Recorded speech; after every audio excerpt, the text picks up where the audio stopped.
Hello. 3 year Maharashtra CET law 2025 exam आप लोगों ने लिख लिया है।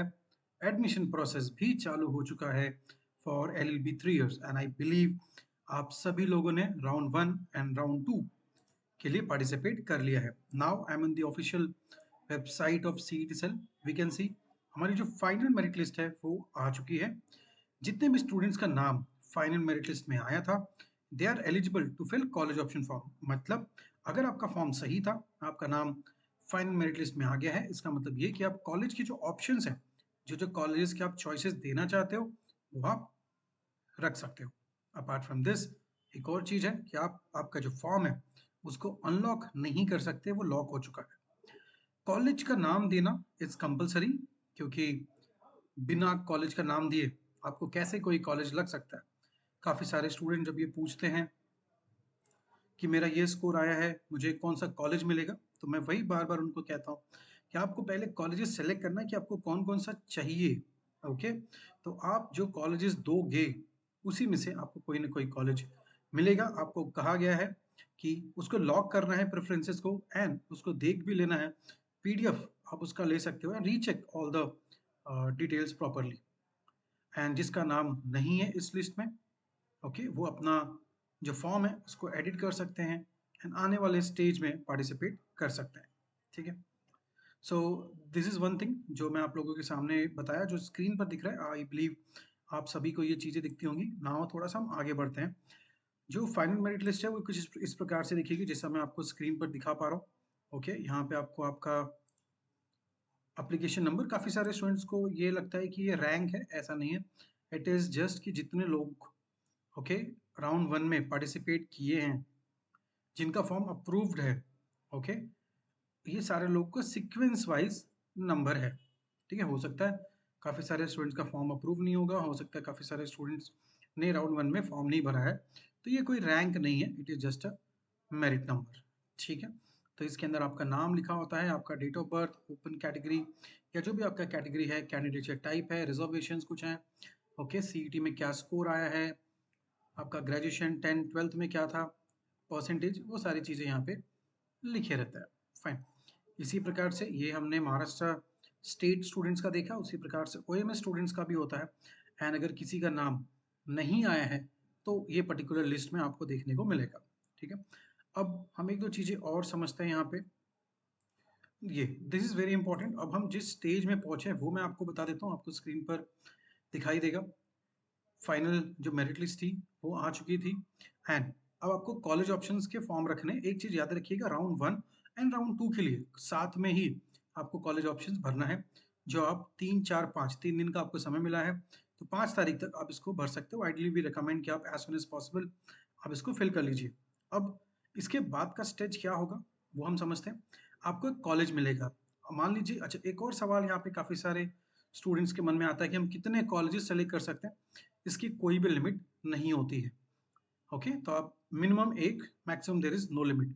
एंड दूसरा जो चीज़ है वो ये है कि हमें कॉलेज जब लगेगा तो कितना कॉलेज लगता है, तो आंसर इज 1। मान लीजिए आपको 100% आया है तो भी आपको एक ही कॉलेज लगने वाला है। वो कब होगा? 8 तारीख के शाम को होगा। एंड उसके बाद जो इम्पोर्टेंट है, 11 12 13, ये 3 दिन के अंदर आपको कॉलेज विजिट करना होगा आपके एडमिशन फॉर्मेलिटीज के लिए।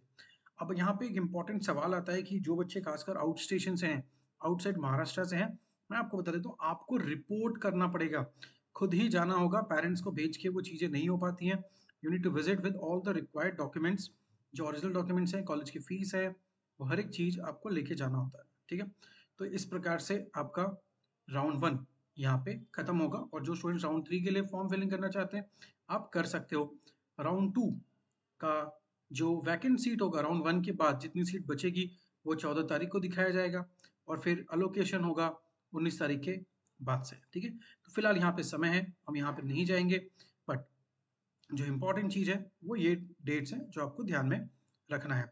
एक और इम्पोर्टेंट चीज़ जो सीटीसीएल की वेबसाइट पे हमें नोटिस देखने को मिली थी कि काफ़ी सारी चीज़ें इसके अंदर लिखी हुई है, हम वो चीज़ों को थोड़ा सा अच्छे से समझने की कोशिश करते हैं। Okay, fine. सो इसमें कुछ इंपॉर्टेंट चीज़ें होती हैं जो मैं आपको बता देता हूँ, जैसे कि यहाँ पे फॉर्म भरना होगा। जब आपको कॉलेज लगेगा तो आपको एक अलॉटमेंट लेटर आता है कि आपको ये कॉलेज मिल चुका है, ये इसका प्रिंट आउट लेके आपको कॉलेज में जाना होता है एडमिशन के लिए, ठीक है। के लिए आपको कंपलसरी नया कॉलेजेस देने होते हैं, ओके, आप उसको ऐड कर सकते हो। अगर किसी को एडिट नहीं भी करना है, वही रखना है, तो भी उसको ओपन करके सबमिट करना होता है, ठीक है। एंड जो आपका नॉन क्रीमी लेयर सर्टिफिकेट होगा या फिर ईडब्ल्यूएस होगा, ये उन्हीं स्टूडेंट्स के लिए जो लोग अप्लीकेबल है, ओके, जिन्होंने रिजर्वेशन कैटेगरी सेलेक्ट किया है। तो ये जो डॉक्यूमेंट्स हैं, अभी तो फिलहाल आपका रिसीट के बेसिस पे एडमिशन हो जाएगा, बट बाद में आपको कैप राउंड 3 तक आपको इसका ओरिजिनल डॉक्यूमेंट देना होगा, ठीक है। तो इस तरीके से कुछ डॉक्यूमेंट्स को चीजें हैं। एक और चीजें मैं बता देता हूँ जो यहाँ पे लिखी हुई, admission of the candidate who have received college of first preference. मान लीजिए 10 कॉलेजेस आपने रखा था, उसमें से पहला नंबर का कॉलेज आपको मिल गया, फर्स्ट नंबर का कॉलेज आपको मिल गया, तो आपको वहां पे एडमिशन लेना ही होगा, समझ रहे हो। हाँ, बाकी सेकंड नंबर से लेके बाकी कोई कॉलेज मिलता है तो आप उसको अगले राउंड तक लेके जा सकते हो, उसको आप बेटरमेंट में आप लेके जा सकते हो, ठीक है। तो ये कुछ चीजें जिसको आप पढ़ लोगे, मैंने आपको एक दो लाइन में बता दिया, बट ये डिटेल में लिखा हुआ। एक और चीज होता है, जब आप कोई कॉलेज का सीट एक्सेप्ट करते हो तो आपको 1000 रुपीज देना होता है, एंड जब आप कोई कॉलेज का बेटरमेंट भी सेलेक्ट करते हो तो भी आपको 1000 रुपीज देना होता है। तो ये चीजें आपको ध्यान देनी है,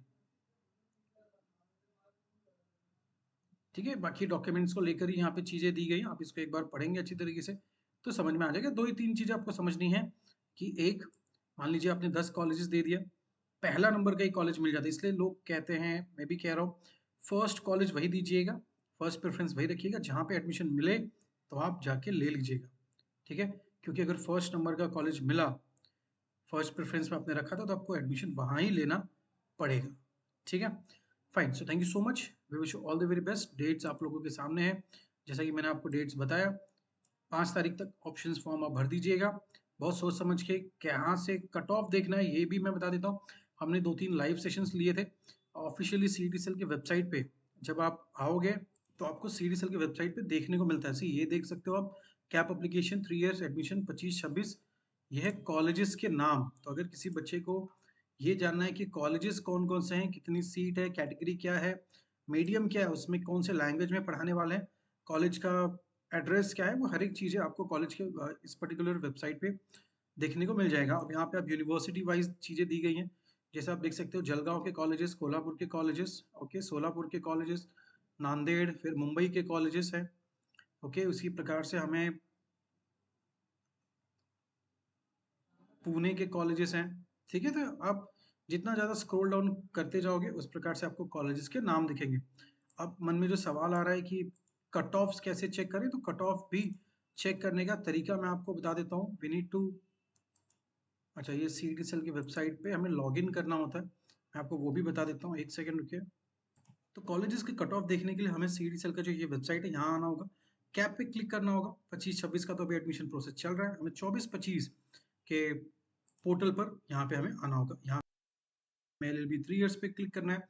यहाँ पे आप लास्ट ईयर का कट ऑफ्स आप देख सकते हो, इंस्टीट्यूट वाइज अलॉटमेंट। यहाँ पे आपको जिस राउंड का देखना, आइडियली वॉट राउंड 3 का देख सकते हो, या फिर आप राउंड 2 का भी देख सकते हो। मान लीजिए इसके अंदर आप पुणे यूनिवर्सिटी का देखना चाहते हो और इसके अंदर आपको जो भी कॉलेजेस का देखना है, ओके, आप उस पर्टिकुलर कॉलेज का कट ऑफ देख सकते हो। जैसे अगर हमें इस कॉलेज का देखना है, शो अलॉटमेंट लिस्ट, अब इस लिस्ट में आपको देखना है कि आपका रिजर्वेशन कैटेगरी क्या है, ओके। जैसे कि ओबीसी, यहाँ पे कट ऑफ 90 पे गया था, एससी फीमेल कट ऑफ 88 पे गया था, ईडब्ल्यूएस का कट ऑफ हम देख रहे हैं 82 के करीब गया हुआ है। और अगर हम बात करें जनरल का, तो जनरल का कट ऑफ 92 पे गया है, ओएमएस का, ठीक है। और महाराष्ट्र स्टेट का भी 92 के करीब गया हुआ है, ओबीसी जनरल, ठीक है। तो इस प्रकार से आप जो भी कैटेगरी का देखना चाहोगे, वो कैटेगरी का आप कट ऑफ देख सकते हो। इसी हिसाब से आपको क्या करना है मैं आपको बता देता हूँ। अगर आप कंफ्यूज हो कि किस प्रकार से हमें ऑप्शन फॉर्म भरना है, किस प्रकार से हमें कॉलेजेस लिस्ट डाउन करना है, तो आप पहले ये डिसाइड करिए कि आपको कहाँ पे चाहिए। मुंबई, पुणे, नागपुर, ओके, अलग अलग जगह है, आपको कहाँ से करना है, क्योंकि ये 3 साल का सवाल है। तो make a list of the colleges, पहले तो सिटी आपने डिसाइड किया, फिर कॉलेजेस की लिस्ट आप रेडी करिए। लिस्ट भी मैंने आपको बताया कि इसी वेबसाइट पे आप देख सकते हो, स्क्रीन पे आपको जिस यूनिवर्सिटी का चाहिए उसी यूनिवर्सिटी का आपको देखने को मिल जाएगा। अगर आपको लग रहा है कि मुझे मुंबई यूनिवर्सिटी का कॉलेज चाहिए, तो मुंबई यूनिवर्सिटी का कॉलेज भी आपको देखने को मिल जाएगा। तो यहाँ पे सारे कॉलेजेस आ गए। अब आप लोकेशन देख लीजिए कि मुझे कौन-कौन से लोकेशन के कॉलेजेस चलेंगे। तो इससे क्या होगा कि जो चीज़ें हैं वो फ़िल्टर हो जाएँगी। एक छोटी-सी लिस्ट बन जाएगी। उस लिस्ट में से अब आप डिसाइड करिए आपके लिए कौन-सा बेहतर है। तो आप उसको ऊपर रख दीजिए और जो आपको लग रहा है ये मेरे को लास्ट में मिलना चाहिए, उसको आप लास्ट में रख लीजिए। That's it. बहुत ही सिंपल सा प्रोसेस है। Fine, so thank you so much. We wish you all the very best for your admission process. And जो हमारे स्टूडेंट्स हैं 2 से 4 के बीच में you can contact us, you can directly contact. आपको नंबर हमारे ऐप के अंदर चैट बॉक्स जो आपका ग्रुप है उसके अंदर दिया गया है। आप डायरेक्टली हमें वहाँ पे कॉल कर सकते हो। Fine, so thank you so much. We wish you all the very best for your admissions. Thank you.